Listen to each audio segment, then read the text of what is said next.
What's up, everybody? It's Q from Retro Q Gaming, and Nintendo have finally hosted their first Nintendo Direct in about 6 months, ever since the unfortunate demise of their previous president, Satoru Iwata. So we were all wondering what was going to happen in the first Nintendo Direct. So we have all that. The Nintendo Direct has been and gone, and I'm not going to go over the entire thing. I'm going to pick out some of my favorite things and my biggest, I won't say shocks, but my biggest things that pique my interest in this as far as it goes. Now, obviously, I watched the EU version. Haven't watched the US version. What I'm told from US friends, though, is there's some slight differences. There's some slight game announcements that were slightly different. I'm only going to cover really what's in this for the most part, short of maybe one or two other things. But other than that, we'll see how it goes anyway. So once again, I'm not going to cover the entire thing. I'm just going to cover the main picks on here. I'd say they will be a lot of other people's, in other people's interest as well. But yeah, whatever. If I didn't pick it, you're still. I'm not saying it's bad. Or go enjoy whatever it is you want to enjoy. So first off, Legend of Zelda: Twilight Princess HD. Now we all hoped this was coming, especially with the potential leak of the information like a few days or a week ago, whenever it was. We had heard that there was potentially a Twilight Princess HD in the works, and now they've officially confirmed it. So we all know Twilight Princess was released simultaneously on GameCube and Wii way back in 2006. I never actually got to finish it myself. In fact, I had never even got very far in it, to be honest. I think it was to do with the Wii. I got annoyed with the Wii, if I remember right, and I think it was the control scheme. So let's hope it's ported more closely to the GameCube version. So it's going to be nice to actually get to play it properly for a. Well, I say for the first time, but that's basically how it is. And I know a lot of people, especially some of the younger crowd, haven't actually played Twilight Princess or haven't had the chance to. So this will be a good example for a lot of, or not a good example, a good opportunity for a lot of people who were in that situation. They've also announced the Wolf Link amiibo, which is pretty central to the actual Twilight Princess game itself. And they've announced that the Wolf Link amiibo is also going to carry over some of the data from Twilight Princess HD into the new Legend of Zelda game on the Wii U whenever that comes out. So there will be some data and all transferred across. They haven't said what it's going to be. They just said that some of it will go across. So that makes even, little bit of a more incentive to buy it. I'm not a Wii U, or not a Wii U. I'm not an amiibo collector myself. I only have two of them. I have a Yoshi and a Link sitting right here in front of me under my monitor. But other than that, I'd probably buy the Wolf Link amiibo. I was going to say a Weebo. Now, the reason why I'm going to buy the Wolf Link amiibo is because it comes with the collector's edition of the game. And the collector's edition of the game includes the game, the Wolf Link amiibo, and it also includes a pre-order incentive as a bonus of a soundtrack. It's Nintendo, so chances are it's not going to be digital. It's going to most likely be physical. I'll see what the whole deal with it is, because I'll be able to check the system and all in work. So we'll see how that goes and what the deal there is. Other than that, it's all going to come out on March 4th, which was a pleasant surprise. Not too far away. 4 months. I can deal with that, basically. It's only 4 months for essentially, we'll call it a new Zelda game, if you will. So after that, we'll move on to Xenoblade Chronicles X. Now, there wasn't much info on Xenoblade Chronicles X. They just said the usual kind of stuff. We all know it's already coming out on December 4th. It's going to have a physical and digital release. If you live here in Europe, I'm not sure about the US, but if you live here in Europe, you get the only physical release of it is actually, it's like a limited edition box kind of thing, and every copy is going to be like that. It's going to be the same way that, what's that other game I bought recently? Completely drawn a blank. Actually, it's sitting right behind me. Oh yeah, Project Zero, Maiden of Blackwater. In the same way that all editions of that, all physical editions of that, were limited editions. They came with like art books and all that kind of crap, steelbook and all. So it's interesting to see if that's all going to include that. But the main reason I bring this up, they showed new footage and all. It's nothing that we don't really know the kind of style of already, so that's why I'm not really covering that too much.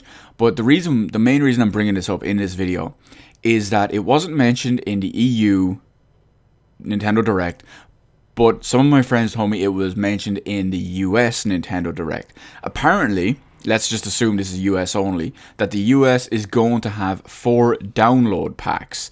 Now, it sounds like these are kind of miniature installations, because what the guy said to me, from what they understood the video from, I should have actually just gone and checked it myself. That would have made more sense. But what it sounds like is that these packs that range from like 1 to, I think they said it was 1 to 3 gigabytes, are basically to decrease load times. So they sound like they're miniature installers, if you will. So the game will most likely not have a mandatory install, when you put the disc in, but you can download up to these 4 packs to decrease the loading times and see how that goes. The guys also told me that you do not need to download them if you're getting the digital version of the game on the Wii U in the US, that they're all included in the digital version. You only need to download these packs if you're getting the physical version. Actually, I should reiterate, you don't need to download them, but it's recommended you download them if you have the physical versions in the US. We'll see if any of the info about these packs makes it to the EU. They weren't mentioned in the Nintendo Direct, like I said. But we'll see how that goes anyway, because, I mean, if it's anything to decrease load times or anything like that, I'd be all for downloading them if that's the case. So, other than that, really, we're moving on to virtual console style stuff. Now, well, that's just there's going to be 1 or 2 virtual console style stuff. They've announced that Pokemon Red, Blue, and Yellow, the original Game Boy versions and all that shit, are actually coming to the 3DS virtual console. So they're going to be ported they'll be in the Game Boy section. They're remained as close to their original form as possible. The only difference is that they're using the 3DS's wireless capabilities and all to take over the old link cable stuff, which obviously won't work anymore. So now you can still use the 3DS and the wireless stuff in the 3DS to trade and battle with other friends and all that. Chances are it probably won't be online, or maybe it will. I don't know. Maybe it'll work through friend codes. Either way, even if it's local only, it's still nice to have that ability in there. I don't know about release in the US, but on the EU Nintendo Direct, they're going to release on February 27th of 2016. I can't wait. Absolutely loved it. Love the original ones. I remember I bought both Red and Blue when I was when they first released, shortly after they first released in the US, because I think it was maybe 2 or 3 months after they first released over there. I was actually in the US, and I was in love with the games at that point. I couldn't wait, and I picked up both of them, and I managed to legitimately get 151 Pokemon. People are probably wondering, it's like, well, how did you legitimately get a Mew? And how I legit got the Mew was, we had the only, as far as I know, it's the only one ever since then, official Pokemon event here in Ireland, way back in the day. It was hosted by Nintendo in the National Basketball Arena in Dublin, and I managed to get there, and we got myself and my friend, we got legit Mews at the time. So that's what I consider legit Mew, actually getting it from Nintendo. So yeah, we'll see. I can't wait. February 27th. It's let the hype begin, Pokemon fans. Sticking with the virtual console for a minute, I'm not sure, again, if this was covered in the US one or even a Japanese one. Did they even have a Japanese one? I don't know. But it wasn't covered in the EU one, but I did see a couple of posts and I won't say announcements, but posts and reports about it. Essentially, what they're going to do in Japan, they're going to release Mother 3. I know, my accent just butchered the name of that.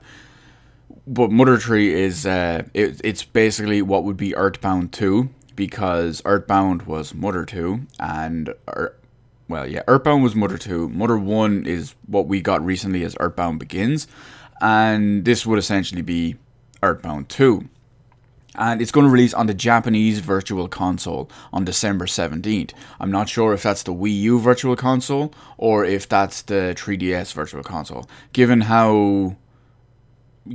the state of the 3DS Virtual Console lately, at least everywhere outside of Japan, I'm going to put my money on the Wii U one as well, simply because it also it is a Game Boy Advance game, so it makes perfect sense. So we'll see how that goes. Hopefully it eventually gets ported out here. I know they'd have to translate the entire thing because, well, they would and they wouldn't. Apparently a fan translated script was sent to Nintendo with the, it's like, hey, a bunch of fans have translated this. Here's our script. Please just release it. Use our script. It's fine. In the hopes that they would release it. But Nintendo being Nintendo, it never happened. Other than that, there's some announcements that Dragon Quest VII Fragments of the Forgotten Past is coming to 3DS in 2016 at some point. Here's one that I was told did not show up in the US one, but in the EU one they also announced that Dragon Quest VIII Journey of the Cursed King is also coming out in 2016. So that's Dragon Quest VII Fragments of the Forgotten Past and Dragon Quest VIII Journey of the Cursed King, both announced for EU in 2016. Again, I heard 7 was announced in the US one, but I was told 8 wasn't. So that's it is what it is. Fire Emblem. I know we're all looking forward to Fire Emblem. First off, I'll just get it out of the way real quick. They didn't say anything about Shin Megami Tensei X Fire Emblem. Or I know that the game has an actual title now. It's really weird, and I always forget it. But yeah, they didn't mention anything about that, unfortunately. So anyway, back to Fire Emblem. They talked a bit more about Fire Emblem Fates. We already know that Fire Emblem Fates comes in 2 editions, two flavors of the game, if you will. And they're basically both the same story, just from opposite sides. So we've got Fire Emblem Fates Birthrights, Fire Emblem Fates Conquest. So obviously one is the attacking army, one is the defending army. Now, there's also going to be a downloadable chapter. The downloadable chapter is going to be called Revelation, and it provides different insight. It's kind of like a midway chapter or post-game chapter kind of thing, and it gives you more insight into the characters and what happened and why it happened, what went on, blah, blah, blah, all that as well. They also mentioned that if you buy one copy of the game, if you buy either Birthrights or Conquest, you can download the other version for 50% off. So, that's not too bad if that's your bag. They also announced, and this is the one I'm going to get because I'm a sucker for this kind of shit. They announced a special edition. The special edition will come with physical copies of both Birthrights and Conquest, and it will come with what I believe is a download code for Revelation. So it basically includes all 3 games and an art book.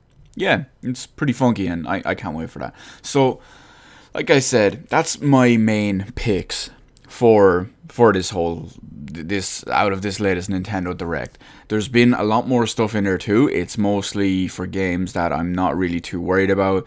There was some small indie games in there. There was some other bigger games in there. I mean, I'm not really that interested in Mario Super Smash Tennis, I think it's called.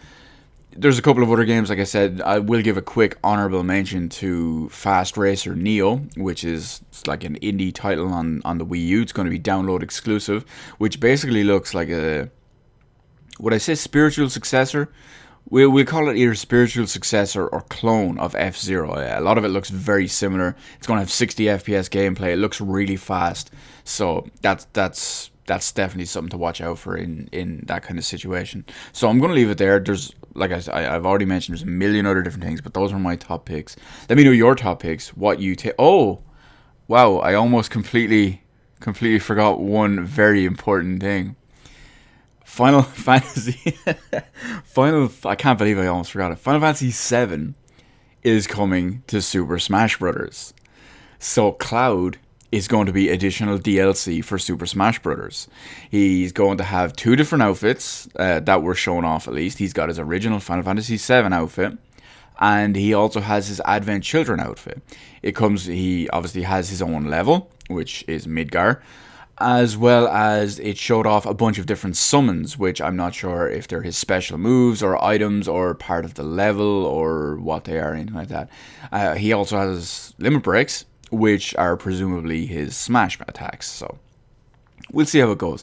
They also teased, I'm not sure which will actually be there or not, but the music and possible, because I know with the, say, Ryu stage and Ken stage and all, they did add the additional music too.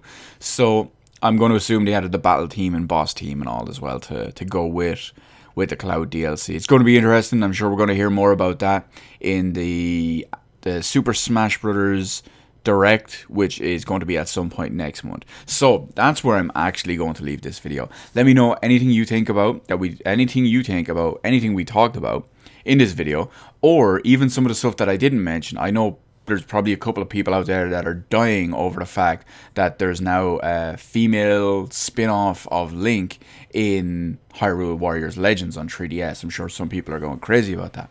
But you know, it is what it is. Let me know all that in the comment section below. Hit the like button, hit the subscribe button. You can follow me on Twitter. Details in the description below. Thank you for watching, and I will see you in the rest of the videos in my channel.